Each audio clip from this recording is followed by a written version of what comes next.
I have been at a festival this weekend, and the topic of this episode of Chi Life is going to be about emerging from the cave, essentially about re-engaging with social interaction after this strange time we've had over the last year or so.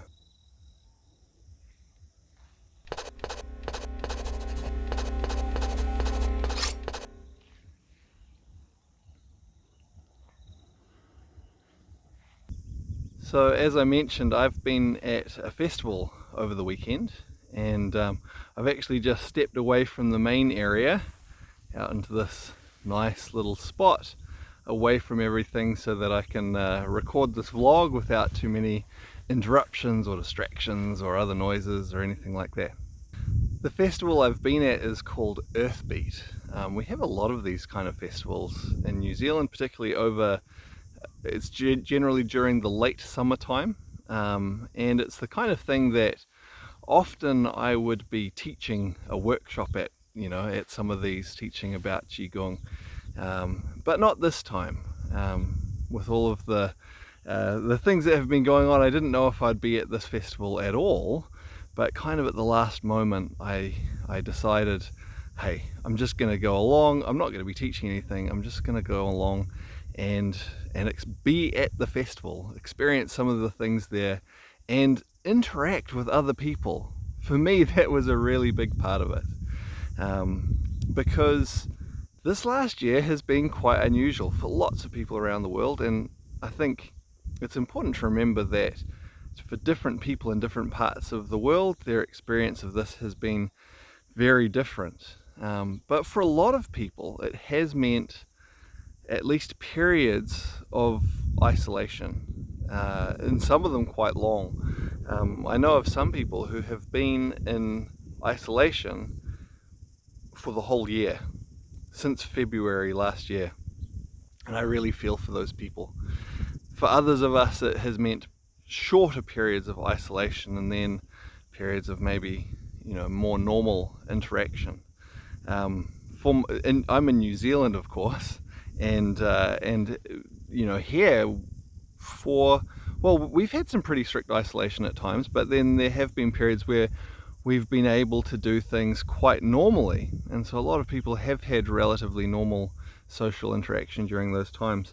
For myself, my situation has maybe been a little bit more like people in other parts of the world, with a bit more isolation, because some things immediately before the pandemic and then some other things during the pandemic or during this past time have sort of compounded the effect of what's been going on for me personally, and it has meant that largely I've been sitting in front of a computer working and not out interacting with people very much for really the whole year. I haven't been completely isolated. I have had some interaction, but very little in many ways, because of a number of factors.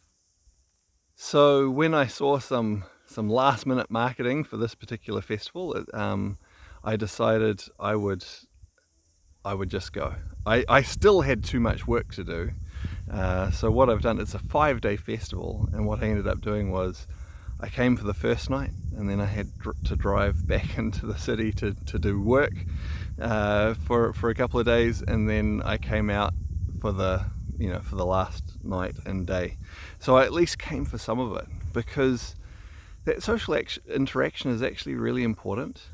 There've actually been studies of people's brains and how they change when someone goes through prolonged periods of isolation, and of course there's benefits sometimes to that isolation, to being away from things, but then there are also some changes that if it's for too long, if it's too extreme, there can be quite detrimental changes as well. It's interesting, actually, one of the things that's been going on for me, in the environment around me, in my life, with people around me, is that my mother has been suffering with quite severe dementia.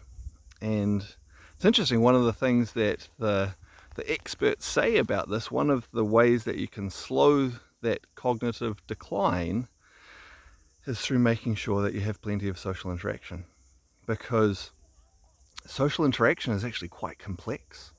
You might think it's just talking to someone and things like that, but there's lots of little things that go into it in terms of interacting with that other person. It goes far beyond the words, the micro expressions, and we could even say in many ways the energy, that interaction. And because those other people that you interact with, they have their own free will, they're unpredictable in many ways. It requires quite a lot of the brain to do that. And so it's really healthy for us to be having regular social interaction, not, hopefully because we enjoy it, but also for the health of our brain. So even though I wasn't going to be able to, participate in the festival fully, I decided I would come along anyway. And it's been good. It's been good to start to, as I said at the beginning of the vlog, come out of the cave and to get some of that social interaction in a richer way again.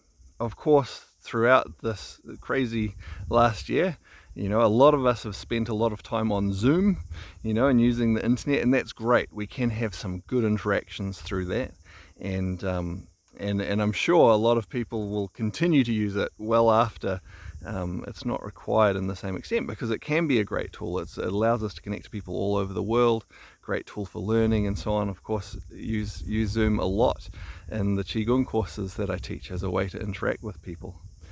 But there's that extra layer of interacting with people in person. And as I mentioned at the beginning, I really feel for people who have had really prolonged periods of isolation. And I think for a lot of people, even if you haven't had that full isolation, our social interaction has been reduced a lot. And it's easy to get, stuck in a pattern of that.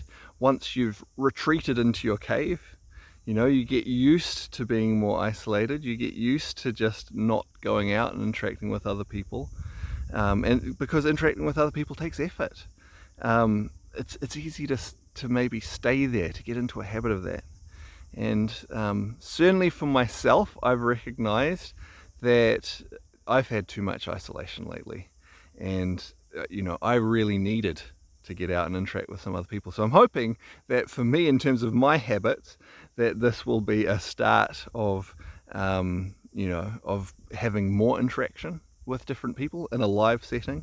And I hope for anyone watching this video that if you are able to, or as soon as you are able to, that you are able to start having some of those in-person social interactions as well. As I mentioned as well at the beginning, of course, there are times when it's really nice and useful to be able to not be interacting all the time as well. And so this spot here where I've come to has been really nice in terms of the festival too, because there's all the things going on sort of over the hill, over that way. But I have, when I have been here, been able to come out in the mornings and do my Qigong practice just here. So I've been able to have a balance of time just by myself and focusing, for me specifically, focusing on my Qigong and connecting to the energy of nature in this environment. And then when the time has been right to go and interact with all the people and all the things that they've been doing over there at the festival as well. So anyway, I guess this is a bit of a combination of an update of what I'm doing and also a little bit of musing on this topic around the importance of social interaction. A little bit of maybe encouragement for anyone who is out there watching this, who maybe is more isolated in their cave than maybe they need to maybe, if it's possible for you, take some steps to start to have that social interaction again. Of course, in terms of the Qigong teaching, I'm really looking forward to when it becomes practical again to do things like have Qigong retreats where we can train and practice together in person in a beautiful natural environment. But in the meantime, I will continue to run the online courses. I've had discussions with a few people actually just recently who have been finishing one of the online courses that I've just been running, and sort of quite concerned about, were they still going to be available? Was I still going to, because there are other courses as well that I'll be running, was I still going to teach them online, because it makes it so accessible for them wherever they are in the world without having to travel, to be able to have, we do have quite a rich interactive experience in those courses. So I will be continuing to run them, at least for the time being, so it can, lots of people are able to access them, but definitely really looking forward to being able to have those live interactions more in the future as well. Okay, so that's it for this episode of Chi Life. Like, comment, subscribe, share. Could be some interesting comments actually. So we might even have some interesting discussion about this in the comments.